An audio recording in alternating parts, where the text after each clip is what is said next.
Movie की शुरुआत में बताया जाता है कि पिछले 10 सालों में केंट और एवन कैनल के पास 150 से भी ज़्यादा लोग गायब हो चुके हैं और किसी को भी नहीं पता कि ऐसा क्यों हो रहा है। उसके बाद हमें एक अजीब से क्रिएचर जैसे दिखने वाले इंसान की तस्वीर दिखाई जाती है। सीन शिफ्ट होता है और हम एक लड़की को देखते हैं जो किसी से छुप रही थी। वह जिसे छुप रही थी वह पहले दिखाए गए फोटो वाले आदमी की तरह ही दिख रहा होता है। वह लड़की जब उससे बचकर थोड़ी आगे जाती है तो उसे वहाँ बहुत सारे फोटोज मिलते हैं। तभी अचानक से वह आदमी आकर उस पर हमला कर देता है और यह था मूवी का इंट्रो। मूवी तो अब शुरू होगी। हम एक लड़के को जॉगिंग करते हुए देखते हैं जिसे एक लड़की घायल हालत में मिलती है। वह उसे चेक करने जाता है, तभी कोई उस पर हमला कर उसे मार देता है।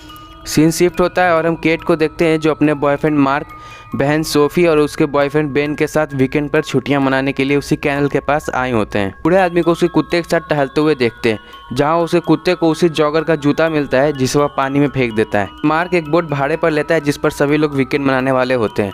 मार्क और केट आपस में बातें करते हैं। मार्क केट को बोट चलाना भी सिखाता है। बोट के अंदर बेन और सोफी भी बातें कर रहे होते हैं, जिससे हम समझ पाते हैं कि बेन को यहाँ आने का बिल्कुल भी मन नहीं था। वह सिर्फ सोफी के कहने पर यहाँ आया था।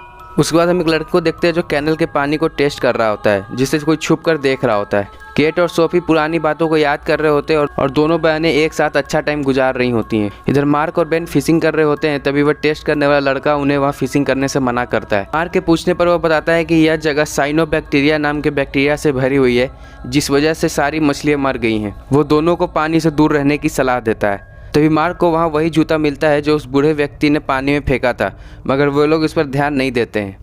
अब मार्क को तो यह जगह अच्छी लग रही थी, मगर बेन को यह सब बिल्कुल अच्छा नहीं लग रहा था। थोड़ी देर बाद मार्क बेन को बोट चलाने के लिए देता है, मगर बेन को बोट चलाना नहीं आता। उसके बाद हम उसी लड़के को देखते हैं जो टेस्ट कर रहा था, कोई उस पर हमला कर देता है। फिर बेन का ध्यान उसके फ़ोन पर होता है, जिस कारण उसका बोट एक दूसरे बोट से टकरा जाती है, जिससे कि बेन का फ़ोन भी पानी में गिर जाता है।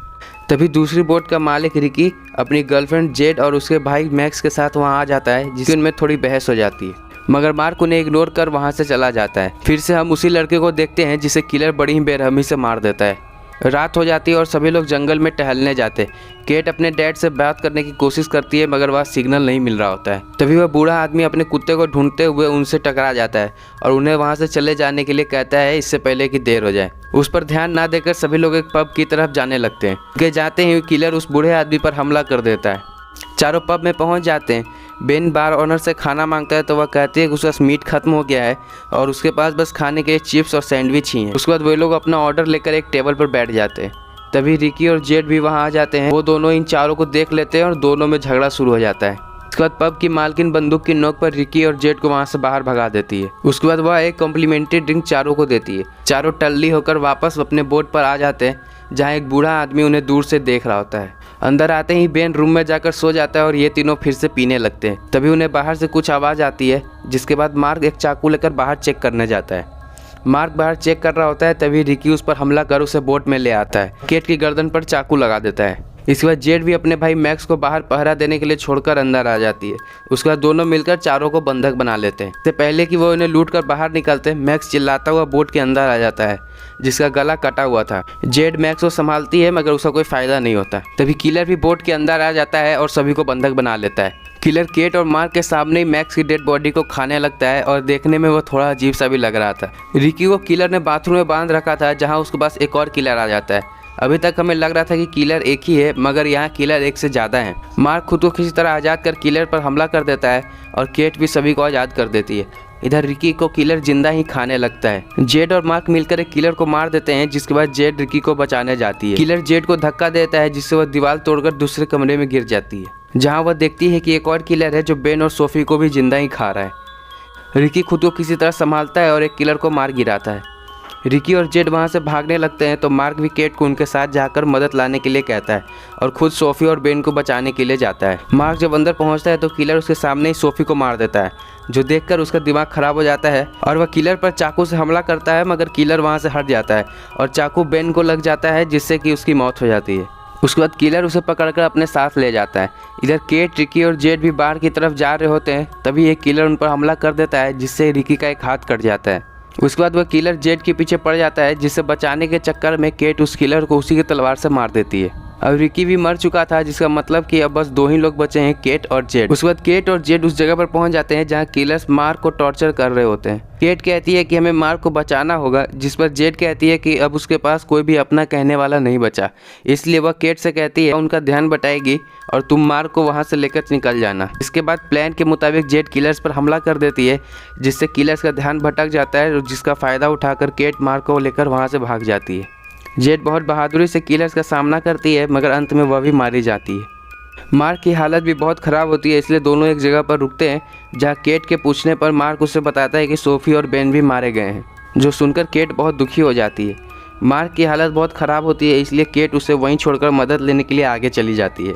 रास्ते में उसे एक वैन आती हुई दिखती है। इससे पहले कि किलर उस तक पहुँचता, वह वैन में बैठकर वहाँ से निकल जाती है। वैन के ड्राइवर उससे पूछता है कि वे लोग कौन है, जिस पर केट उसे बताती है कि उसे कुछ नहीं पता, बस कुछ लोग आए और उसके सभी साथियों को मार दिया, वो बस किसी तरह जान बचाकर भाग आई है।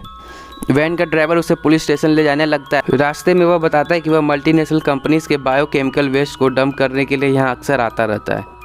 अचानक से वैन का एक टायर पंचर हो जाता है, जिसे ठीक करने के लिए वह वैन से उतर जाता है। जब वह टायर ठीक कर रहा होता है तभी किलर वहां आकर उसे भी मार देता है, जिसके बाद केट किसी तरह किलर से बचकर वहां से भाग जाती है। केट किसी तरह बचते बचाते उस जगह पर पहुंच जाती है जहां उसने मार्क को छोड़ा था, मगर वहां उसे मार्क नहीं मिलती है तो सिर्फ मार्क की घड़ी, जिसे देखकर केट समझ जाती है किलर्स ने मार्क को भी मार दिया।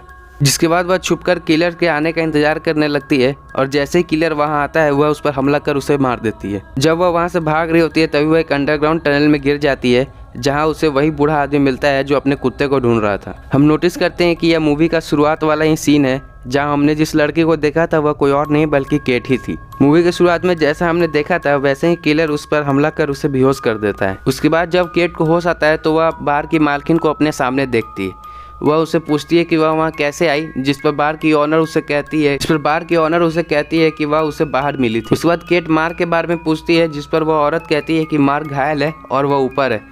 फिर बार की मालकिन उसे मीट खाने को देती है, जिस पर केट उससे पूछती है कि उसने तो कहा था कि मीट खत्म हो चुका है, जिस पर वह औरत कहती है कि मैं नया मीट लेकर आई हूँ तुम्हारी बहन का।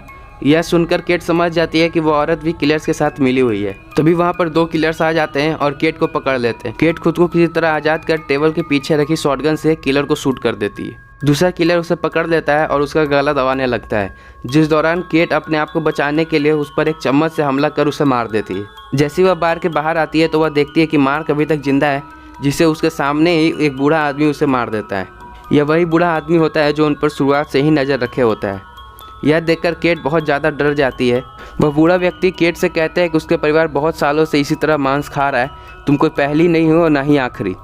उसके बाद वह बूढ़ा आदमी उसे कमरे में बंद कर देता है और वहाँ से बोट लेकर चला जाता है और इसी के साथ यह मूवी एंड हो जाती है। अगर हम बात करें किलर्स की तो हमें मूवी में यह तो नहीं बताया गया कि किलर्स कौन थे या किस वजह से वे क्रिएचर्स में बदल गए, मगर हम बस अंदाज़ा लगा सकते हैं कि जो बायोकेमिकल वेस्ट इन चैनल्स में फेंका जा रहा था, शायद उसी वजह से वे लोग इन क्रिएचर्स टाइप में बदल गए। यह लोग यहाँ बहुत सालों से किलिंग कर रहे थे, जिसमें इनका साथ वह बार वाली औरत और बूढ़ा आदमी दे रहा था।